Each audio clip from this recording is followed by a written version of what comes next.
Actually, it's like reminds me of a casino machine. As you put your money in, the numbers are just spinning.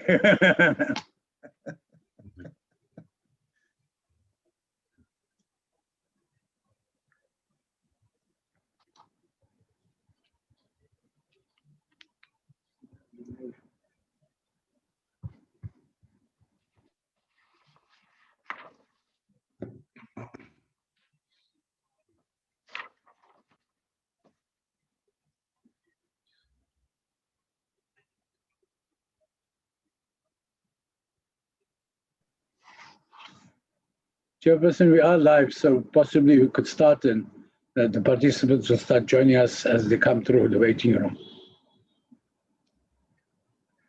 Okay.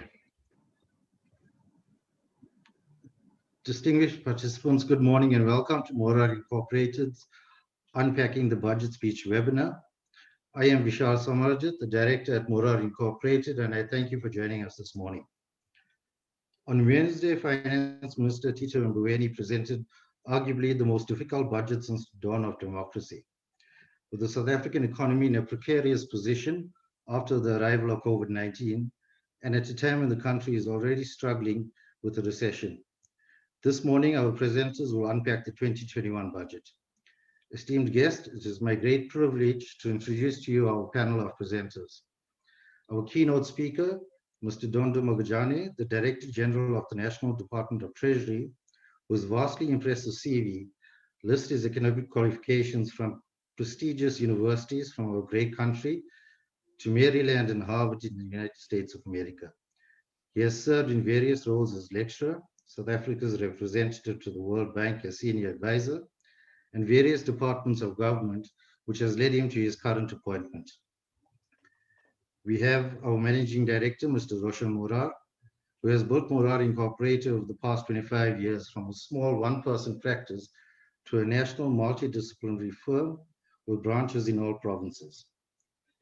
We have Dr. Lubisi, our proud new addition as Chairperson of the Board of Morar Incorporated. Ahmed, Morar Incorporated's National Tax Advisor, who has unpacked the budget speech for close onto a decade, and Imzi, a Director at Morar Incorporated, and who will facilitate the Q&A session. Without further ado, I hand over to Dr. Lubisi. Thank you. Thank you very much, Vishal, and thank you to everyone in the panel for taking the time to come to this webinar where we unpack the budget as announced by the Honorable Minister Tito Mboweni on Wednesday. I wish to particularly thank the Director General of the National Treasury, Dondo Mogajane, for taking his time off his busy schedule to enrich us with his knowledge and expertise on matters related to the budget. I welcome all the various participants today who are in the audience. I am made to understand that among those is the Director General in the Office of the Premier in KwaZulu-Natal, Dr. Nonhlanhla Mkhize, and senior business people from KwaZulu-Natal and various other provinces, and other senior government officials who are also in the webinar. To you all, we say welcome, and we hope that you would be able to enjoy this session and take lessons from it.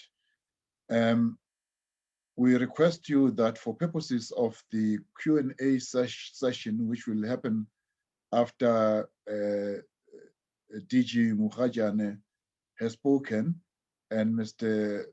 Hussein has given some input, we hope that you would be able to write questions and comments on the chat panel of the webinar, so that those questions can then be engaged with by either DG Mogajane, Mr. Mora, Mr. Hussein, Mr. Chamajit, and others who have better knowledge on these matters. Budgets, of course, nationally are very important moments in the annual calendar of any nation. And this happens every year, as you know. Budgets from our South African perspective are extremely consultative in nature. When you see the minister coming to Parliament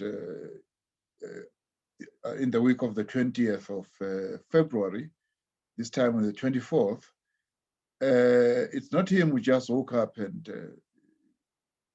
said whatever he said. He had gone through massive consultation previously, and this process started the calendar year before, around about September, essentially, when people start from the various departments and agencies making inputs through various processes in the medium-term expenditure council, where these matters are debated. We look at government priorities and see what needs to be cut, what needs to be retained, what are our key priorities, and how urgent are we? How much do we have in the bag? Because you can't fund everything. You can only spend the money that you have. Money that you don't have, you can't spend. Of course, this means lots of borrowing as well. No nation can live without borrowing. MECs are involved in this process through the Budget Council, which meets very often to prepare a presentation to a joint sitting of extended cabinet that includes premiers, MECs for finance, ministers and deputy ministers, of course, led by the president and the deputy president the year before, and which this process culminates in the medium-term budget policy statement, which is often delivered by the Minister of Finance in October, where he gives you the broad framework, a policy framework under which the budget that he will announce in February will be based.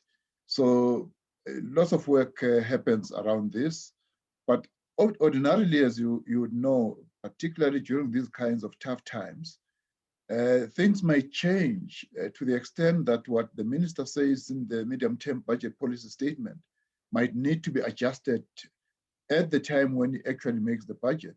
And an example of that this week is when the minister indicated that he will no longer pursue the policy objective of 40 billion rands of tax measures, which he had announced in the budget, in the medium-term budget policy statement. Things that changed a little bit, and he therefore had to not pursue that particular objective. But the rest are pretty much within what he announced during the medium-term budget policy statement. He was very specific this time around. It's a budget which is made in an extremely difficult situation, but already there is hope, as the minister consistently showed, that he has hope because certain signals that are coming through suggest that things could get better if we continue with our fiscal consolidation and fiscal discipline. And therefore, without much further ado, I would like to call upon the Director General in the National Treasury, Mr. Dondo Mokgajane, to give us a presentation on the highlights of the 2021-2022 budget of the Republic of South Africa. And that Dondo, DG Dondo, please, it's over to you. Thank you so much. Thank you very much, Dr. Lubisi. Good morning. Thank you, Roshan, for the invite. And thanks, Vishal, for the introduction. Ladies and gentlemen, good morning, and all protocol observed, as we would normally say in government. But I really, am honored to be part of this conversation this morning The first time I did such a conversation with Morar Incorporated, I was with Minister Pravin Gordhan back in 2011 or so, in 2010 in Pietermaritzburg. And I'm again honored to be doing this with you and to share the thinking and to share what went through our minds and what exactly Budget 2021 is all about from where we sit as National Treasury. I am not alone. I'm with Deputy Director General responsible for economic policy. Dr. Duncan Peters is also on the line, and later on, if there are more difficult questions, he's going to take all of those questions. I'm going to take the easy ones. Maybe let me start. You know, we had a very difficult balancing act to come through as we prepare this budget. On one hand, you've got an economy which is not performing. On another hand, you've got needs that are continuing to escalate and needs that are continuing to actually, burden ourselves as a country, as South Africa, in terms of what needs to be addressed. There are two central policy issues that we needed to confirm and look at. And we've set these things out in the medium-term budget policy statement, as Dr. Lubisi says.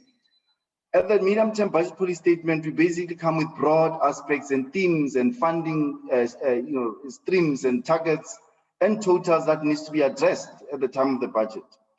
What we thought at the time and what we said was that we needed to actually ensure that the economy is moved to a sustainable position, or we return it to a sustainable position in our public finance generally. And secondly, that we grow the economy. We said that, and this budget that we presented attempts to do that. So there's economic recovery that we expect in the short term, and that will happen, and I'll explain what exactly we mean and what our thinking is, and also reforms that we need to remove that are seen as barriers to growth, and also that will unlock the potential that the South African economy has. And as I say, the second broad objective was make sure that we return the economy to public finances. The first aspect, which is basically an economic recovery, the pillar of which is the economic and recovery plan that the president outlined last year in October. So that's on one hand, something that really informed what we do. Secondly, I think broadly, it's important to realize that in restarting the engine of the economy, what do we mean, or what informed us? We knew that the global forecast remained uncertain in the way that we had explained in the budget review. And we also thought, and we know now, that the rapid and effective rollout of the vaccine that's currently being rolled out has got a potential to, and they can boost growth. Because if there's herd immunity, then obviously it's easier for us to return South African economy back to normal. So that was one of the key things that went through as we prepared this budget. We expected to grow at 3.3%, coming from a base of minus 7.2%, which is obviously that contraction, everyone was worried, but we knew and understood the reasons. So 3.3, many say it's not enough. Many say, oh, we are being very conservative. But that's the modeling that we did gives us that realistic of it. And we are almost aligned with many other analysts out there, including the IMF, the World Bank, including many other South African analysts, including the Reserve Bank, by the way. So the ballpark of 3.3%, that's what we expected. Then we want to obviously set our growth average of about 1.9 in the next 2 financial years. Now, I did say that the free COVID vaccine rollout will support economic growth. We will spend about 10 billion in the first state, and we have set aside around 12 billion in the contingency reserve to address this and many other challenges or priorities that we see relevant and fit. Now, the key for us, there's something called Operation Bulindella, which is housed in the presidency and supported by the Treasury. Now, this Operation Bulindella is about unlocking growth potential, looking at the constraints that we've identified, and unlocking those. The bureaucracy in government, you understand and you know that, is to cut it by half and say, how do we cut through the chase to make sure that we deliver and on time things that we need to deliver on. So I gave you broadly the thinking behind. We looked at what's happening in the world. We look at opportunities available for us. But however, we've got challenges that we are currently faced with. And this budget is also kind of looking at that and taking that into account. The temporary support that we're giving, the 350 rand extension, that will cost about 6.5 billion, etc. These are temporary in nature. They are once off, but however, they are putting a burden on the already strained fiscus. So again, resources we needed to be found. Now, to stabilize public finances, it's not easy.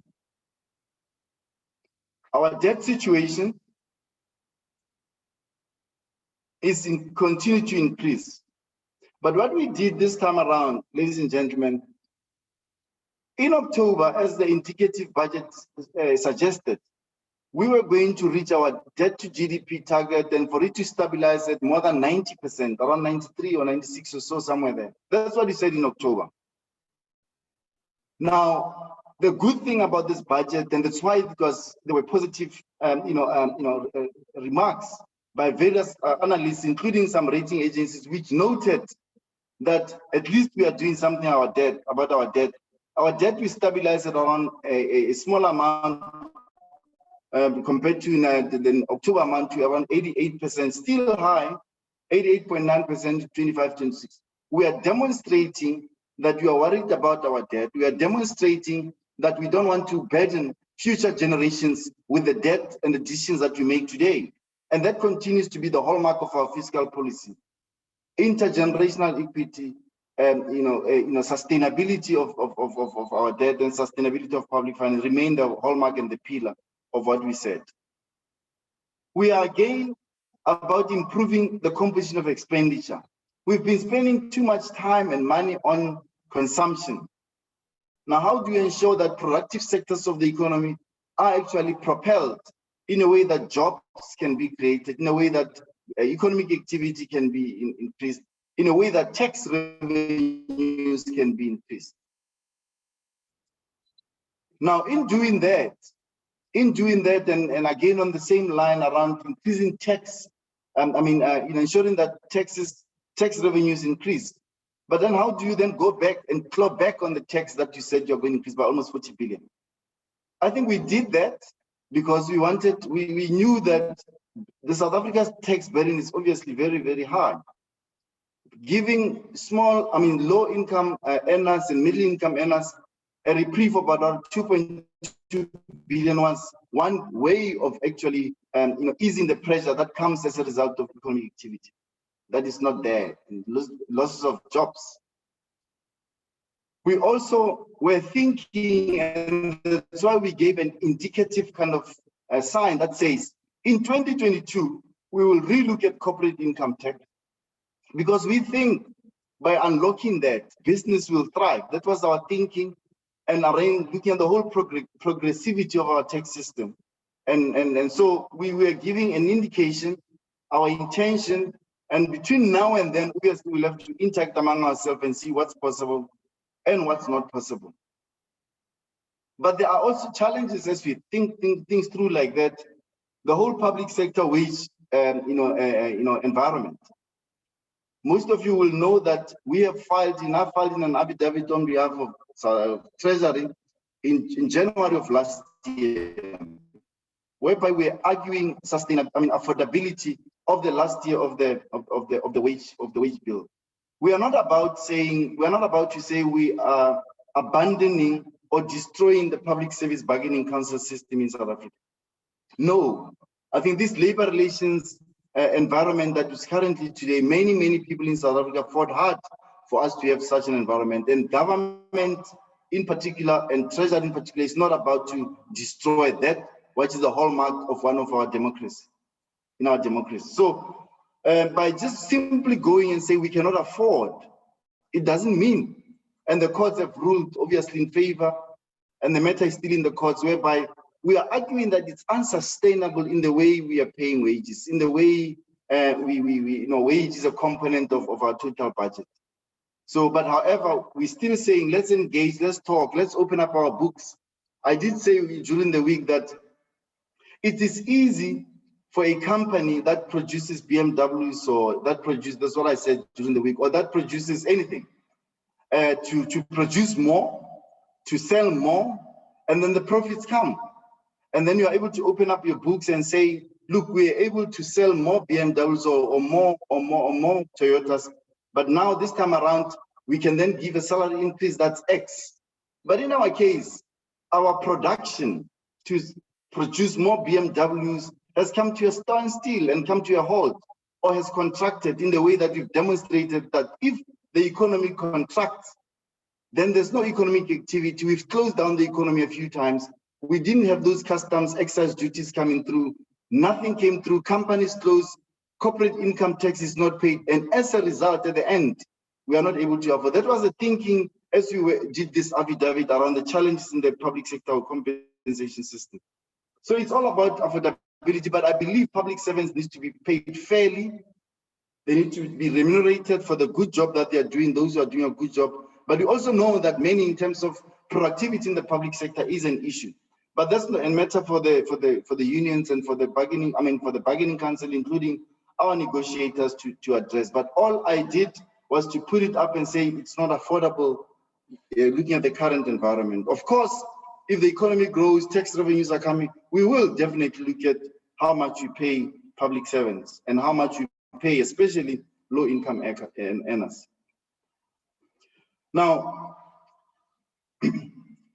I'm the first one to argue that government continues to spend far more than, far more than in previous financial years on social and economic priorities. We are spending almost 68.6% on social and economic activities. If we only single out social, sector, education, health, social welfare, government is spending almost 56.6%. So the argument that suggests that this budget is bad for the poor, I think it's a wrong one, and I'm prepared to challenge that and argue against that. To say this budget continues to be pro-poor, continues to actually address basic needs of communities out there. The issue, and that issue is what we should be addressing and talking about. It is then the kind of people that are employed. Myself, am I the right director general? Do I have the right qualifications? Am I in charge of what I'm supposed? Am I delivering? And I'm spending, am I stretching the rent? Am I corrupt? Am I ensuring that procurement processes are above board? Am I ensuring that people come to work at 8 and knock off at the right time and actually giving a little bit more, including working on a Saturday like this? Okay, we know we don't get paid overtime. Dr. Lubisi ran away and he claimed that he's on retirement. I don't think he's on retirement. I think I'm going to employ him as a budget analyst because of the way he explained the budget process. I think we still need you in the public service, Dr. Lubisi. You are not retired. You ran away. We'll call you back. The reality is that it is the public servant on the ground, in the department, in the office of the DG, who should ensure that we stretch these resources that we don't have. So we can argue that, and that we're not spending a lot, but we've got enough. 1.527 trillion is a lot of money, and we have to put it to good use.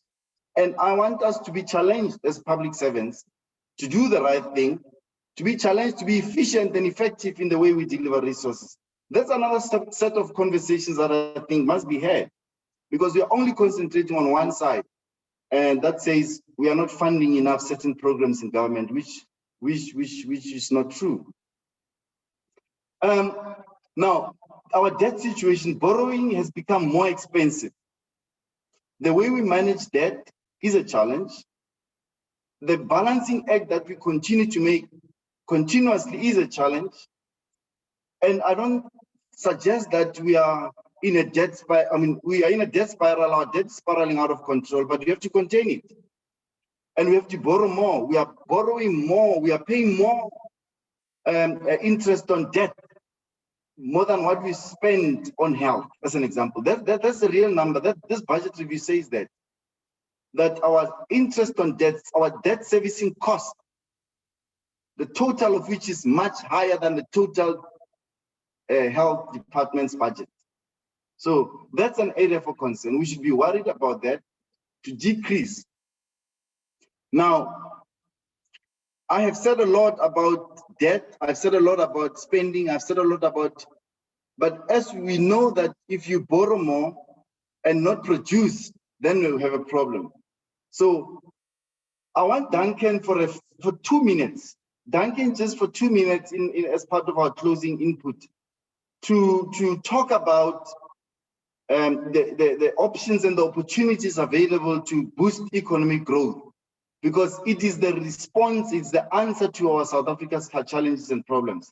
Maybe in a second, let me ask that through you, Chair, ask Duncan to come in and just say a few words before we open it up for questions. Thanks, Duncan.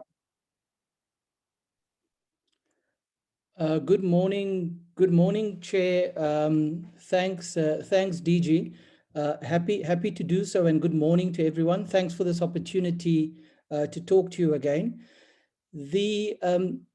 As DG mentioned earlier, what is clear is that our economy is not growing as fast as it needs to in order to generate the right amount of tax revenue that we need in order to bring down our budget deficit, and B, in order to spend on the urgent social and other priorities that we need in order to push the country forward.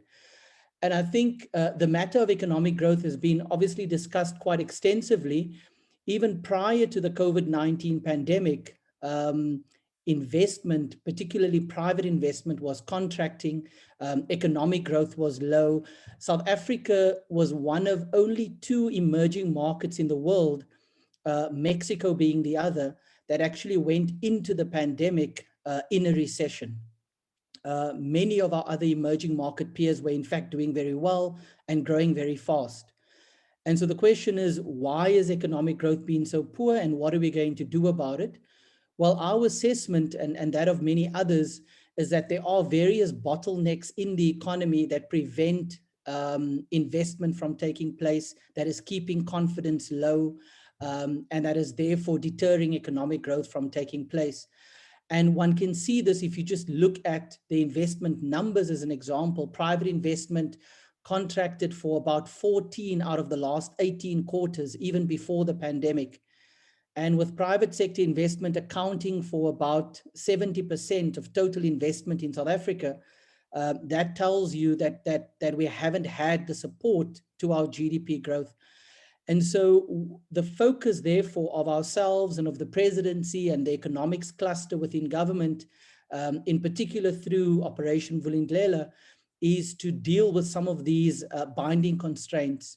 And our sense is that the major binding constraints are, in fact, in the network industries: water, electricity, transport, and telecommunications. And so our focus in Operation Vulindlela is to work with the relevant line departments to ensure that we can, for example, boost port efficiency so that our companies can get their goods out and in a cost-effective and efficient manner, that we can stabilize electricity supply and make electricity supply more available and more reliable, that we can work on some of the constraints in the telecommunication sector that's preventing our large telcos from investing, and so on and so forth. And of course, there are other areas as well outside of the network industries, skills being a good example. Our skills constraint is something that is well documented. And so we are also working with the Department of Home Affairs and Higher Education and Training to make sure that we can resolve some of the bottlenecks on the skill side. So that is how we view some of the answers to our growth conundrum. And then, of course, one then has to ensure that that growth is inclusive and that it is broad-based, and that it is able to lift South Africans out of poverty, and that it is able to address our very, very high unemployment rate, which was highlighted also by last week's labor force survey results. And I'm happy to talk in a bit more detail, Chair and DG, about any of those aspects, but I thought I would just paint the broad picture before we hand over to you. Thank you. Thank you very much, Dr. Lubisi, and thank you very much, Vishal. Thanks. Thank you, DG Dondo Mukhajana, and thank you to Duncan for that enlightening presentation. This gives us more time to deal with the questions. But of course, now, before we go to questions, I'll introduce Mzinga Pai, who will run the next session. See? A very good morning to you all on this Saturday morning. We thank you for bearing with us, for giving you an invite for early Saturday morning. We are now going to have Mr. Ahmed Hussein, who's our National Tax Advisor, give us a brief overview of how the budget impacts business. So now we'll say we're moving from the macro level to the micro level. Ahmed, thank you. MZ, thank you so much, and good morning to one and all. I'd like to take this opportunity in firstly thanking all attendees as we summarize the budget speech for the year 2021-2022 from a tax perspective. On review of the budget speech, one would argue that it was a much somber speech compared to prior years, with very little being put on offer. However, it must be acknowledged that this was a unique budget speech because the finance minister had a tough task in having to present a budget against the backdrop of possibly the toughest economic climate South Africa has faced, with COVID-19 creating havoc across the globe. The pandemic has had a huge impact on society at large in all aspects of our lives, from a financial, physical, and even an emotional sense. Just to summarize briefly on the key points taken from the budget speech, a common notion was that taxes would have to be increased to cater for the unfortunate effect of COVID-19, with one of the major talking points being the funding of the COVID-19 vaccination program. Apart from COVID-19, we need to take into consideration that South Africa had and still has many other challenges, ranging from a high unemployment rate to slow economic growth. Thus, the minister had major hurdles when trying to formulate a sensible and realistic budget plan. Against all odds, funny enough, very few taxes were increased, and in actual fact, contrary to belief, tax relief was actually possible. Minimal, but possible nonetheless. Just to summarize on those key points, from a corporate income tax perspective, and I think we need to emphasize that even though we're in this doom and gloom of a financial conundrum, we have to still maintain and have a positive outlook. And in trying to inculcate a positive outlook, the minister at the beginning of his speech, it was interesting that he started with the proposal in terms of the reduction of the corporate income tax rate from 28 to 27%. This was interesting as it gave us an insight not only to the way Treasury is thinking, but also the vision. That vision being that South Africa has to be an attractive and competitive proposition for foreign investment. Apart from foreign investment, the drop would also play a part in trying to stimulate the economy and, most importantly, assist corporate taxpayers. It's important to note that the lower tax rate to 27% for companies will commence on or after the 1st of April 2022, this effectively being in the 2023 year of assessment. We need to further understand that in order to establish some sort of equilibrium, there has to be a give and take relationship. Thus, in order to implement the reduction, government intends on introducing certain limitations and amendments which include reducing the number of tax incentives, a reduction in expenditure deductions, as well as limitations to assess losses. A key factor to note is that the proposal in terms of these limitations have also been postponed to the year 2022. In addition to the limitations, government also plans to refine the corporate restructuring rules. Currently, the corporate restructuring rules are extremely useful and allow for tax-neutral transfers of businesses and shares, amalgamations, unbundlings, and liquidations. It is with this in mind that the Minister has therefore proposed changes in those regards. Apart from the proposal mentions, there is no other significant changes to corporates, with capital gains tax for companies remaining the same as 2021. The small business tax rate remains steady with the exception of the tax-free portion. In keeping with that positive mindset and the positive outlook, the Minister then announced that the tax thresholds and the tax brackets for individual taxpayers will be raised by 5%. It is important to note that this increase is above inflation, thus provides tax relief for low and middle income earners. The medical aid tax credits will also increase, thus further assisting in the overall tax relief provided. There is a change, however, in the venture capital incentive. The Section 12J tax incentive was allowed for an upfront deduction. However, this will not be extended beyond the end of June 2021. Capital gains tax, donations tax, and dividends tax all remain the same. So the big question is, with all the tax reliefs mentioned, how does National Treasury intend of filling this potential loss of revenue? Simple. It turns to its usual suspects. Firstly, the fuel levy and the road accident fund. Tax on fuel will be increased by 26 cents per litre with effect from the 7th of April 2021. And the other common protagonist, sin taxes. Excise duties on liquor and tobacco products have been raised by 8%. As a result, alcohol is expected to contribute an extra 1.1 billion rand and tobacco 700 million rand in the 2021-2022 fiscal year. The increase is common. However, in lieu of the effect on the tobacco and alcohol industry by the lockdown restrictions enforced, it has left an extremely bitter taste with the respective industries feeling marginalized. I think we need to just further understand that the intention from government in terms of these annual increases is not purely for the benefit of additional revenue, but also in trying to create a healthier society.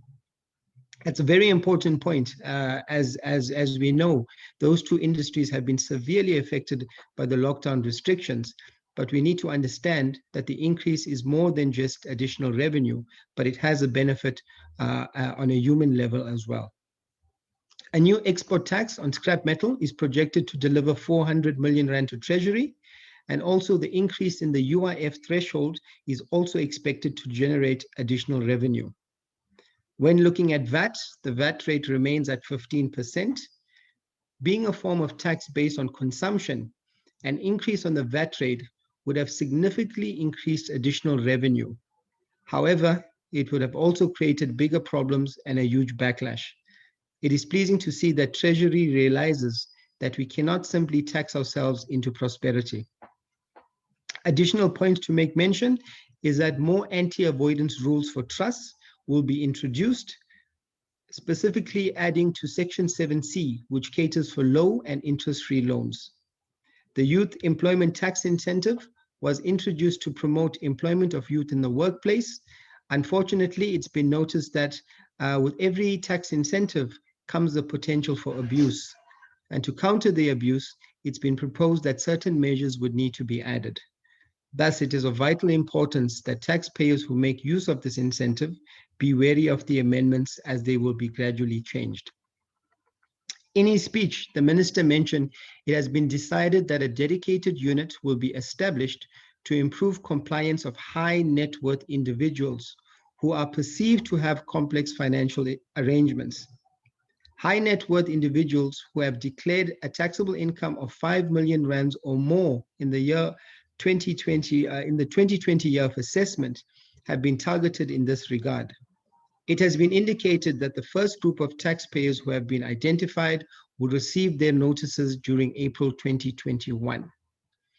Yes, this is a new step taken by SARS. However, these are in line to recommendations initially made by the Davis Committee in previous years in respect of wealth taxes. In addition, a spending allocation of 3 billion rand to SARS over the medium term has been approved. This will be used to improve technology as well as to bolster the tax enforcement division at SARS. Thus, it is clearly evident that tax collection is the key focus. Added to the additional allocation spend, various amendments are being made to the Tax Administration Act, which will increase the powers of SARS.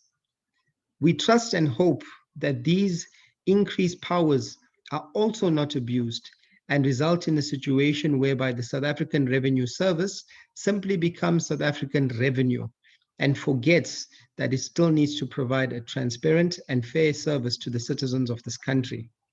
It's fair to say that we all understand that tax compliance and revenue collection is a fundamental cornerstone to the success of any society, and it is imperative that we abide to the respective obligations. We also need to take cognizance of these amendments and ensure we seek advice from reputable advisors so as not to be caught on the wrong side of tax laws. In parting, I'd like to say that we are in for challenging times ahead. However, if we work collectively, we can all emerge from this financial conundrum. Just as how Treasury expects to have a tax-compliant society, government also needs to ensure that the service delivery is on par. There simply is no yin without a yang. Thus, to strive to success and prosperity, both hands need to clap. I thank you for your time.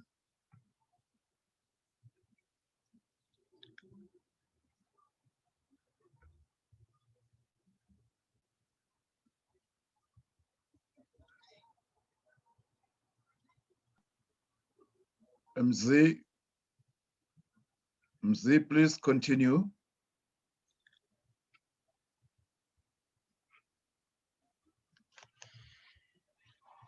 Can Mzee hear us?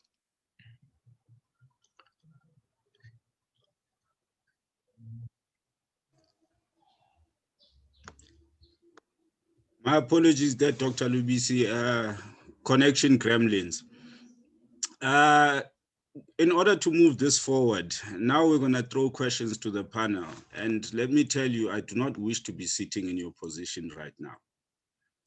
So the first question will be going to Mr. Dondo Mukhajane and his Treasury team.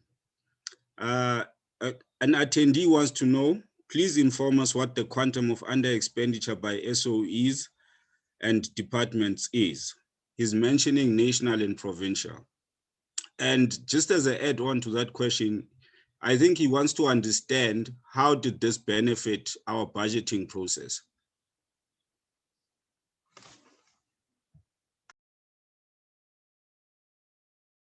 Thank you, Mzee. There's a question on underspending. Underspending last financial year, on average in the last 7 years or 8 years or so, underspending will be like 2-3% of total budget. And in this case, it is more,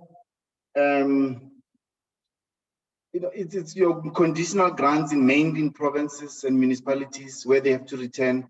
Some departments spend, and underspending has also been largely because, people were not, it was in personal budgets, because they were demanded them from savings.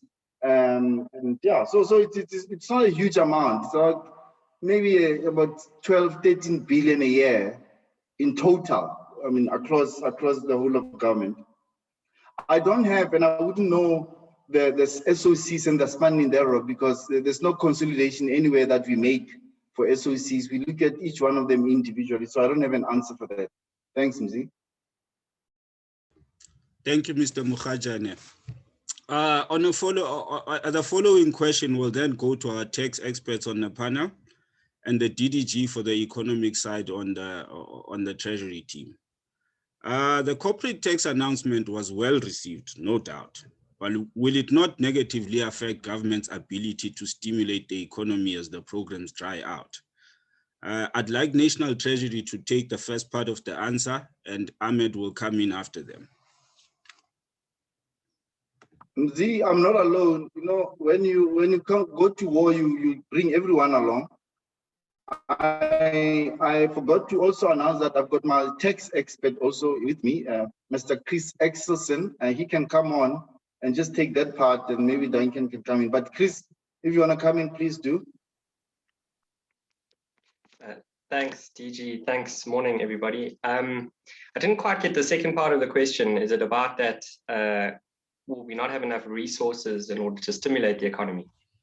Yes, Chris, that's the question. Okay, so I mean, the way we're trying to do this corporate income tax reduction is, we're really trying to do it in a revenue neutral manner. So we're not trying to, lose a lot of revenue through the reduction that then we can't use for any other means. So we've announced the decrease from 1 April 2022, and we said that we will do it alongside restrictions of interest deductions, as well as a restriction on the use of assessed losses going forward. We announced last year in budget 2020 that it would go down to 80% of your assessed losses that you could then use to offset against your taxable income. This obviously means that if you are profitable in that year, but you have very big assessed losses from the previous year, you now can't completely reduce your tax liability to zero. You can only use about 80% of those. We haven't made a further announcement on what that percentage will be. We'll provide more details when we do the draft legislation in the middle of the year. But that would bring in some additional revenue. And then the interest limitation one, we published a 47-page discussion document in February last year. And we've been discussing that, and we've had some consultations and some workshops. We put in a few little lines to say that we'll revise it to only look at cross-border interest and not total interest. And then we'll try and widen the scope of what is defined as interest. So those things also bring in, this is really trying to shift who pays the tax within the corporate income tax sector. You want the profitable and companies who are employing the most, who are not over-reliant on debt or trying to shift their profits out of the country through debt, the base erosion and profit shifting, to not be able to pay tax. So, it's trying to move the structure of who actually pays a corporate income tax to then be profitable and to be more growth friendly going forward. So we don't think it'll undermine growth too much. We think it's overall a positive. Thanks.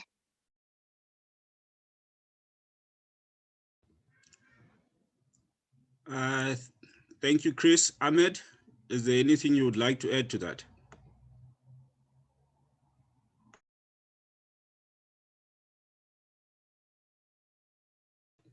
You're muted, Ahmed. Mzee, thank you for that. Just to add is, yes, as he said, it's basically a balancing act. And even though the rate is being reduced, you're going to have limitations on certain expenditures and assessed losses brought forward. So ultimately, it will stimulate the economy when you look at it holistically. Thank you. Thank you, Ahmed, on that one. The next one, Mr. Mukhajan, is specifically directed at you. I'm sorry to be picking at you. This is from the CEO of the Al Baraka Bank. He makes a note that the government has made announcements that for the bond issuance, in order to diversify the sources of funds, they will start issuing Islamic bonds. The announcement was made in 2020, and there was an RFP issued in January 2020 as well. He just wants to know if there are any plans further on this regard.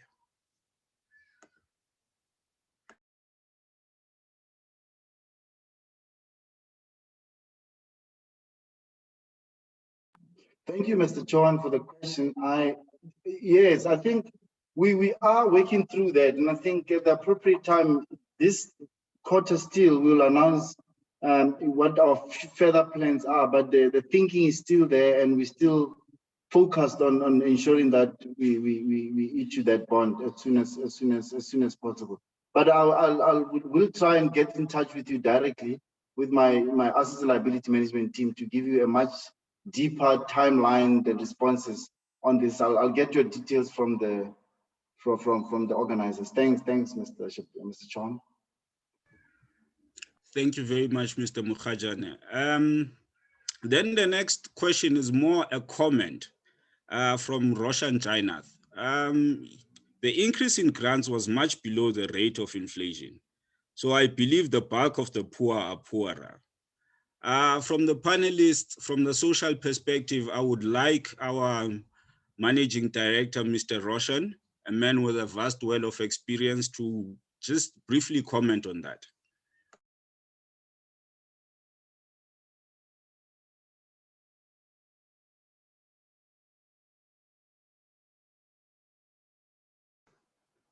Thank you, Mzee. I thought you were going to ask me an easy question. So yes, it's disappointing, but I take that in context of the opening statement that the DG had mentioned, is that the social spend is extremely high.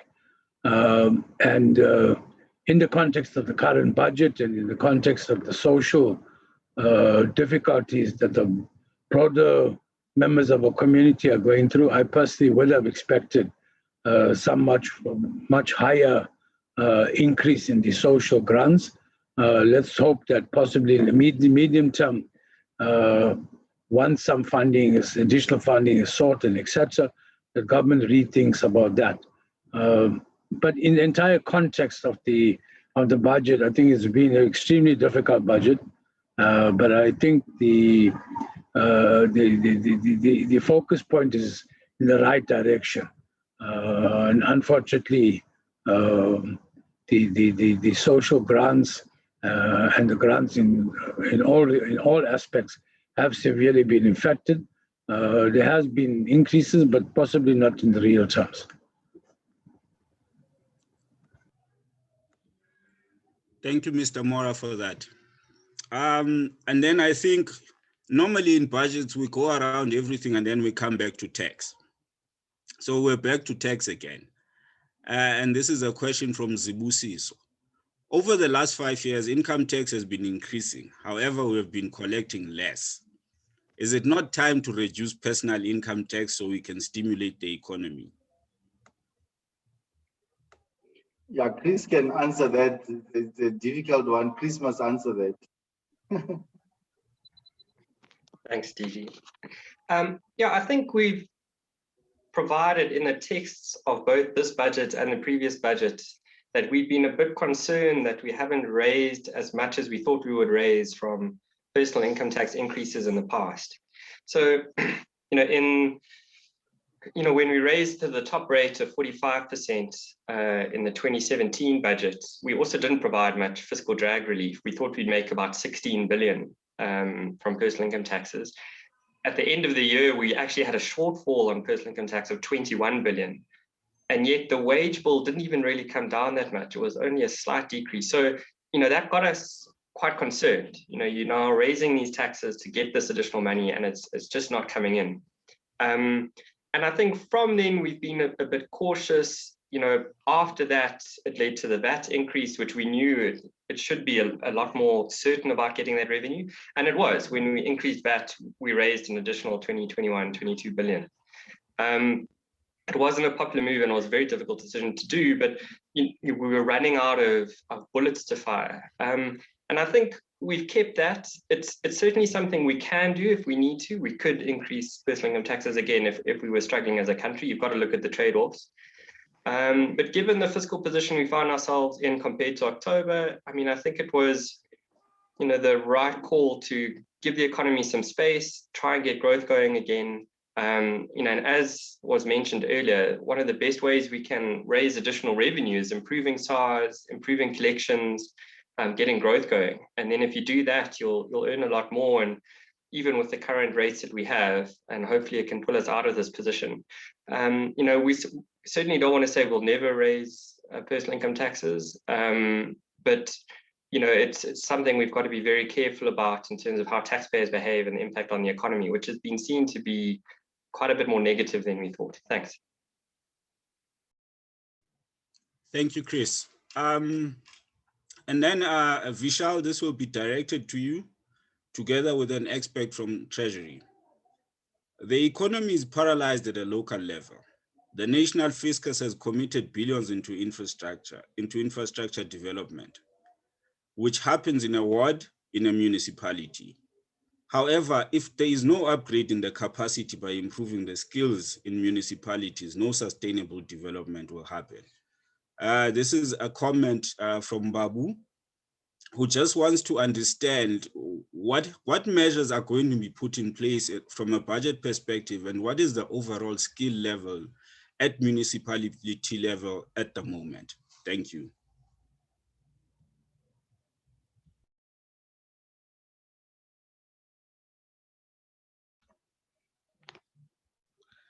Thanks, Imzi. Thanks for the question. From government's level, there are various initiatives that are in place in terms of capacitation for municipal,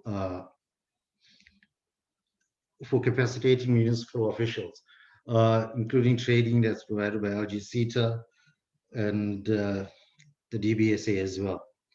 So I think going forward, there's going to be more forceful implementation of these training initiatives. Thanks, Imzi. Thank you, Vishal. Is there anything Treasury would like to add to that? Yeah, maybe I can just come in, Z, on that as well. Yeah, I mean, I think Vishal is correct, and just to add, one of the areas that certainly the Treasury has been focusing on, which does find expression in the budget as well, is the city support program, which really is designed to work with cities, mainly metros, but others as well, on precisely these issues. Because as you say, it really is at the local level that the basic infrastructure needs to be in place in order to support economic development. And whether that is working with cities on new models for private sector participation in the delivery of basic services, or whether it is in relation to skills development and capacity building at the city level, and so on. There are a range of initiatives here that seek to ensure that certainly the metros, but also many of our other large cities, are positioned in order to deliver the basic services that we really need to underpin economic activity. Thank you very much for that. It was very informative. In the interest of time, we're going to take two last questions. The first one will be the early indications of a possible commodities super cycle. The financial performance by some large mining companies demonstrates a recovery in this sector. What is the possibility of a commodities boom? And what will be the impact of this on the economy with or without the boom? Treasury, this is on your side. Yeah, thanks, Mzi. I can come in there as well. So I guess there are two parts to that question. The first is, what is the possibility of a commodities boom? There are quite a few global analysts, JP Morgan, Goldman Sachs, and others, that have argued that we are potentially entering a commodities boom. And there are sort of two reasons why this argument is being made. The one is that China's growth in 2020, even in the middle of the pandemic, surprised a lot of people in terms of how quickly China recovered. And the reason China recovered as quickly as they did was because of a massive infrastructure drive. And so one of the reasons people think that another commodity super cycle is possible is because, to the extent that China engages on another massive infrastructure-led stimulus, that will obviously have implications for things like the price of iron ore, the price of PGM metals, the price of coal, and so on. So that is one reason why people think there may be another commodity cycle, super cycle. The second reason is, obviously, in the developed world, many of the developed countries, central banks and treasuries have engaged on large-scale fiscal and monetary stimulus, which has found its way into the pockets of companies and households, and that has had an impact on oil prices, on agricultural prices globally, and on the prices of things like copper as well. And so those two reasons make people think that another commodity super cycle is on the horizon. Our sense is that it is possibly too early to tell, but we did see the benefits of this for South Africa last year in the third quarter, when a mining exports-led recovery is really what boosted our third quarter GDP number and allowed us to revise GDP growth from -7.8 to -7.2. in 2020. However, if you look at the fourth quarter numbers, a lot of that increase in production and sales in the mining sector quickly dissipated in the fourth quarter.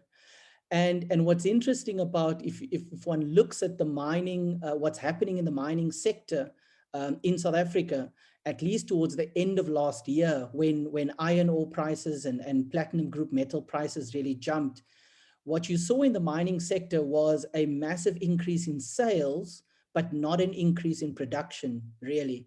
And so what this tells you is that this really is a price effect. So globally prices are increasing and our mining companies are benefiting in terms of the impact on prices without necessarily having to increase their production. And of course, if this is accompanied by favorable currency movements and you have a good rand price for your commodity, then you are making even more profits, which then flows into the South African coffers on the revenue side. And I think that the key issue for us when it comes to a commodity super cycle, if it does happen, is will our mining companies be able to respond not only by increasing sales, which they can simply do just because prices are higher, but also by increasing production. And in order to increase production, you need to be able to invest. And that means you need electricity, you need efficient ports and so on. So it comes back to the earlier discussion. In terms of the second part of the question, the impact on the economy, of course, as we discussed earlier, a commodity super cycle does have implications for the revenue that we collect. So that is one obvious positive impact. Another is that it generally is associated with a stronger currency. So if there is another commodity cycle, we can certainly expect a stronger currency as well.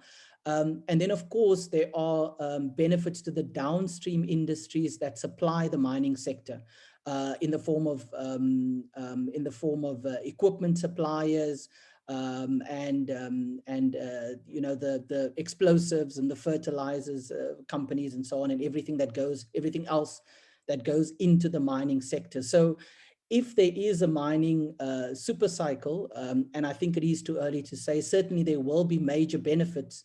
The key issue for South Africa is to make sure that we relieve some of the structural constraints so that we can benefit also by increasing production and really take full advantage of what that commodity cycle could mean for South Africa. Thanks.